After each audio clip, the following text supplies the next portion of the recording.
నమస్తే మేడం, ఏ ఊరు నుంచి వస్తున్నారు? నిజామాబాద్ నుంచి వస్తున్నాం. హైదరాబాద్కి అరౌండ్ 200 కిలోమీటర్స్ ఉంటుంది. నార్త్ ఈస్ట్ తెలంగాణ అక్కడ నుంచి వస్తున్నాం. మా మామగారి పుట్టిన ప్లేస్ ఇది రామకృష్ణారెడ్డి గారు. సో ఆయన లేరు, కానీ ఆయన జీన్స్ మేము ఉన్నాం కాబట్టి ఆయన ఊర్లో జరుగుతుంది కాబట్టి అందరూ వస్తే బాగుంటుంది అన్న ఉద్దేశంతో రావడం జరిగింది. అంటే ప్రతి సంవత్సరం వస్తుంటారా ఈ జాతరకి?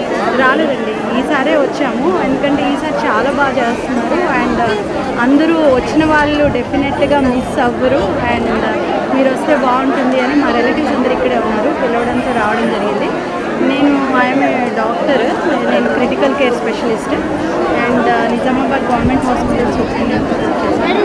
సో అన్ని క్రిటికల్ కేసెస్ వదులుకొని అమ్మవారికి వదిలిపెట్టి ఆ ధైర్యం అమ్మవారే పిలిపించిందని అనుకుంటున్నాను. వచ్చిన 3 రోజుల నుంచి కూడా ఆల్మోస్ట్ 3 days అయింది. ఫస్ట్ డే కూడా ఎంటర్టైన్మెంట్ నైట్ చాలా బాగుంది, పిల్లలు బాగా ఎంజాయ్ చేశారు. అండ్ నిన్న అయితే ట్రెడిషనల్గా కుంకుమ పూజ జరిగింది మార్నింగ్, నైట్ ఏమో మనకి ఊరేగింపు జరిగింది. నైట్ నిన్న 12 o'clock నుంచి ఇప్పటి వరకు అమ్మవారిని నిర్వహించారు. అండ్ ఊళ్ళో ఉన్న ప్రతి ఒక్కళ్ళు అంతే పాజిటివ్ ఎనర్జీతో ఉన్నారు అండ్ అంతే వైపుతో ఉన్నారు. ఒక పెళ్ళైతే ఒక కొంతమంది ఆ ఫ్యామిలీకే పండుగలా ఉంటుందేమో, మేమైతే చూడటం ఫస్ట్ టైము. ఊరంతా పండుగ వచ్చింది అంటారు. సో సంక్రాంతి ఊరంతా పండుగ, దానికి 100 రెట్లు ఎక్కువగా ఉంది ఇక్కడ ఈ వైపు. మేము పార్టిసిపేట్ చేసినందుకు చాలా హ్యాపీగా ఫీల్ అవుతున్నాం. అంటే ఈ కార్యక్రమం ప్రతి సంవత్సరం మేము ఫస్ట్ టైం రావటం, ప్రతి సంవత్సరం జరగదంట, చాలా ఇయర్స్ తర్వాత చేస్తున్నారు ఊరంతా కూడా వరుకొని. సో ఎవ్రీ ఇయర్ నార్మల్గా జరిగే జాతర కాదు, ఇట్స్ లైక్ ఏ స్పెషల్ జాతర. అమ్మవారు చాలా శక్తిమంతురాలు, చాలా బాగా ఊరంతా కాపాడుతున్నారు. ఉద్దేశంతో చాలా సంవత్సరాల తర్వాత, మేబీ 70 years అని చెప్తున్నారు ఇక్కడ, 80 years అని చెప్తున్నారు. 80 years తర్వాత అంటే లైఫ్ టైంలో 1 ఆపర్చునిటీ వస్తుంది. మేబీ మా పెద్దవాళ్ళు ఎవరికి కూడా వచ్చి ఉండకపోవచ్చు, మా అందరికీ ఆపర్చునిటీ వచ్చినందుకు చాలా ప్రౌడ్గా ఫీల్ అవుతుంది. ఈ జాతర అసలు ఎన్ని రోజుల నుంచి ఎన్ని రోజులు 3 days నుంచి అయితే నిర్వహిస్తున్నారు. ఫస్ట్ డే మార్నింగ్ అమ్మవారిని కూర్చోబెట్టడం జరిగింది. ఆ రోజు ఈవినింగ్ ఎంటర్టైన్మెంట్ నైట్ చేశారు. అండ్ నిన్న మార్నింగ్ ముత్తైదువులు అందరూ కలిసి కుంకుమార్చన పూజ చేశారు అమ్మవారికి. నిన్న సాయంత్రము అమ్మవారిని రథం మీద కొలువు తీర్చి నైట్ నుంచి మార్నింగ్ వరకు ఇప్పుడు ఇంకా కూడా జరుగుతూ ఉంది. అమ్మవారిని తీసుకొచ్చి కూర్చోబెట్టలేదు. అండ్ ఈరోజు ఊళ్ళో అందరూ కూడా ప్రతి ఇంట్లో కూడా పొంగల్ వండుకొని ఆ పొంగల్ తీసుకొచ్చి నైవేద్యంగా అమ్మవారికి సమర్పించిన తర్వాతనే అందరూ ఇంకా వాళ్ళ ఇళ్ళలో తినడం మొదలు పెట్టాలి అని చెప్తుంది. అండ్ అలాగే ప్రతి ఇంట్లో కూడా అమ్మవారికి బలిగా మనకి మేకలు, కోళ్ళు వాళ్ళ తాహతులు బట్టి ప్రతి ఒక్కరు కూడా చేస్తూ ఉన్నారు. అండ్ ఊరంతా ఇంత పెద్దగా చేయడం. అండ్ ఈవినింగ్ ఏమో ఎడ్ల పందాలు ఉన్నాయంట, దానికి కూడా ఒక ఆల్మోస్ట్ ఫస్ట్ ప్రైజ్కి 1 lakh అలాగా వాళ్ళు అనౌన్స్ చేయడం జరిగింది. అందరూ చాలా బాగున్నారు.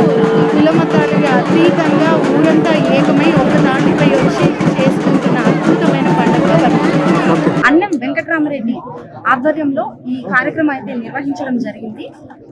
ఎన్ని గిత్తల్ని తెప్పించారు, అసలు ఈ పోటీ ఎలా జరుగుతుంది, 72 సంవత్సరాల తర్వాత జరిగే ఈ తిరునాళ్ళ సందర్భంగా ఈ అన్నం వెంకటరామరెడ్డి గారు ఏర్పాటు చేసిన ఈ ఎద్దుల పోటీలు అసలు ఎలా జరుగుతుంది, ఆయనకి అసలు ఎందుకు ఇది కార్యనిర్వహణ చేపట్టాలనిపించిన ఆయన అడిగారు. నమస్కారం సార్. నమస్కారం. మా ఊర్లో పోలేరమ్మ తల్లికి గత 72 సంవత్సరాలు నుంచి తిరణాలు చేయడానికి మా ఊరికి కలగలేదు. ఇప్పుడు ఆ భాగ్యము 72 సంవత్సరాల తర్వాత మా ఊరు గ్రామంలో ఉండే ప్రతి మనిషి అందరికీ సహకరించి ఎలాంటి తప్పు ఒడుపులు లేకుండా రాత్రికి తెల్లారిలోకి అమ్మవారికి జాతర పూర్తిగా అయింది. తర్వాత ఆ సందర్భంగా మేమేదో భారీ ఎత్తున 2 రాష్ట్రాలు, తెలుగు రాష్ట్రాలు, తెలంగాణ, మన ఆంధ్ర, 2 రాష్ట్రాల నుంచి పెద్ద భారీ ఎత్తున 10 జతలు ఎద్దులను తీసుకొచ్చాము. వాటిలో భాగంగా అన్ని వెంకటరామరెడ్డి మా అబ్బాయి సుధాకర్ రెడ్డి స్పాన్సర్ చేశాడు. కాబట్టి వాళ్ళకి ఫస్ట్ ప్రైజు 1,00,000 రూపాయలు, రెండో ప్రైజు 80,000, మూడో ప్రైజు 60,000, నాలుగో ప్రైజు 40,000, ఐదో ప్రైజు 20,000. ఆ లెక్కన గెలవకు పని మాకు వచ్చి ఊరకేడకు వచ్చి వెనక్కపోయిన దానికైనా వాళ్ళకి 10,000 లెక్కన కారుగా ఇచ్చి పంపిస్తాము. దానిగా మాకు చాలా ఆనందంగా ఉందమ్మా. మా గ్రామ ప్రజలందరికీ సంతోషంగా జరిగింది మా తిరునాళ్ళ. ఈ ప్రోగ్రాం ఉంది కాదు, మా తిరునాళ్ళ చాలా వైభవంగా జరిగింది. మేము ఎరగం, మేము చేస్తాం లేదు, మా పిల్లకాయ చేస్తాం లేదు. సార్ అసలు ఎన్ని సంవత్సరాల తర్వాత 72 సంవత్సరాల తర్వాత ఈ కార్యక్రమం అయితే తిరునాళ్ళు అయితే జరగడం జరుగుతుందని చెప్తున్నారు. మీకు ఎందుకు సార్ ఈ తిరునాళ్ళ చివరి రోజున ఎద్దుల పోటీలు మీరు నిర్వహించాలమ్మా? మేము చేసింది అసలు ఆకాశం పందిరేసాం. ఊళ్ళో రాష్ట్రంలో ఉండే జనమంతా మా ఊరికి వచ్చారు. ఏదో ఒక వినోదమైన కార్యక్రమం పెట్టాలని మాకు సంకల్పం కలిగింది కాబట్టి ఇది పెట్టాం. ఇది చిన్న సంగతి కాదు. మా ఊరికి ఆకాశం పందిరేపించాం. మన 3 రోజుల నుంచి వైభవంగా తిరునాళ్ళు జరిగింది. మేము చూడము, ఇంకెవరు కూడా చూడరు ఇంత వైభవంగా చేసే తిరునాళ్ళని. దానికి భాగంగా బాగా గ్రాండ్గా ఎద్దుల పందాలు పెట్టాలి, భారీ ఎత్తున పెట్టాలి అనేది మా సంకల్పము. మేము ఏదో అనుకున్నాం, జరిగి నిర్వహిస్తున్నాము. అందరికీ హాయిగా ఖుషిగా ఉండాలని భావిస్తున్నాం. సార్ ఎన్ని జతల గిత్తల్ని తెప్పించారు సార్? ఎక్కడెక్కడి నుంచి? తెలంగాణ నుంచి వచ్చే 3 జతలు వచ్చినాయమ్మా. మన ఆంధ్ర నంద్యాల అటు వచ్చి బద్వేలి కడప ఏరియా నుంచి ఒక 7 జతలు వచ్చాయి. మొత్తం 10 జతలు వచ్చాయమ్మా. దానిక 2వ జత పోటీలు నెలకొల్పుతుంది. ఇప్పుడు ఫస్ట్ జత వచ్చి అవుట్ అయింది, 2వ జత రన్నింగ్ ఉంటుంది. సుమారు ఎంత మొత్తాన్ని అయితే ప్రైజ్ మనీ కింద కేటాయించారు? 4 lakhs తెచ్చున్నానమ్మా.